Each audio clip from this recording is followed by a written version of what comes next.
Okay, I'm Hugh Devlin here from the Letterkenny Community Heritage Group. We're standing here at the Market Square in Letterkenny. The Market Square has been the heartbeat of the town of Letterkenny for over 400 years. The origins of the town go back to the plantation of Ulster when a Captain Patrick Crawford was granted 1,000 acres in this area and to develop a town. He didn't have long here. He was only here about 5 years when he died, and it was taken over by Sir George Marlborough at that stage, who was accredited with the development of the town and the marketplace here. Letterkenny was very much a typical plantation town in that its design was an open area surrounded by houses. Sometimes that was a diamond-shaped area and sometimes it was a square.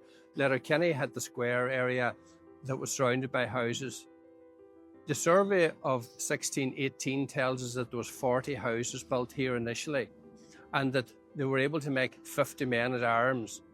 If we add in some children and some women, the likelihood is it probably had a population of around 80 people. That hadn't changed much in the first 40 years because the Civil Survey of 1659 tells us that the population of Letterkenny was just a mere 73 people at that stage. But it had developed as a market town. It now had a market every Friday and it had 2 fairs in the year. Much of the square that we see today has its origins in the mid-1800s. The red brick building behind me was built by Lord Mount Southwell, who was the major landholder at that period. In the building, he built 3 large town houses here, and in the front of it, a large retaining wall.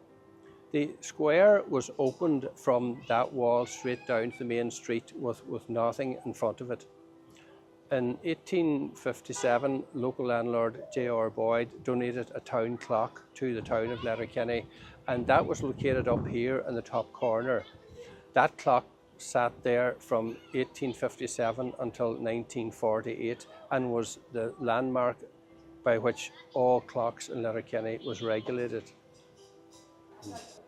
Following the evictions in the local Glenveigh estate, there was an increased support for tenants' rights, and the tenants' rights movement held a monster meeting here in Letterkenny Market Square in 1870.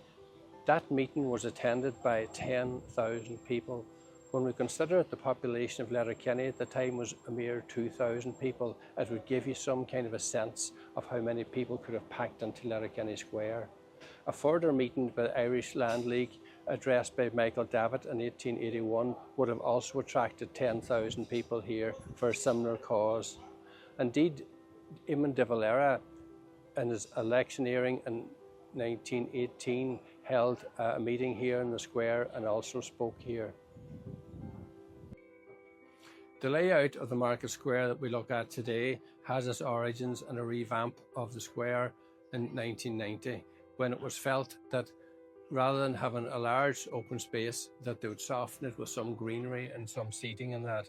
And in doing so, they dressed it with some monuments that have significance to the people of Letterkenny.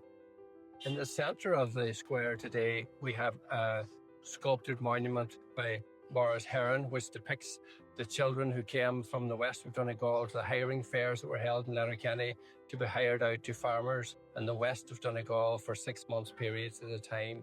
It was a time of great poverty, and many families would have had strong links and regular attendance at the hiring fairs here, and we remember that period through the sculptures.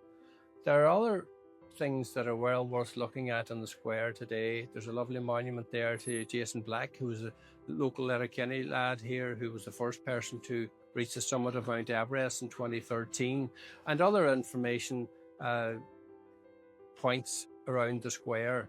It's well worth looking around the buildings of the square to see the beautiful details that they still retain for more than 200 years for many of them, and it's beautiful to retain them.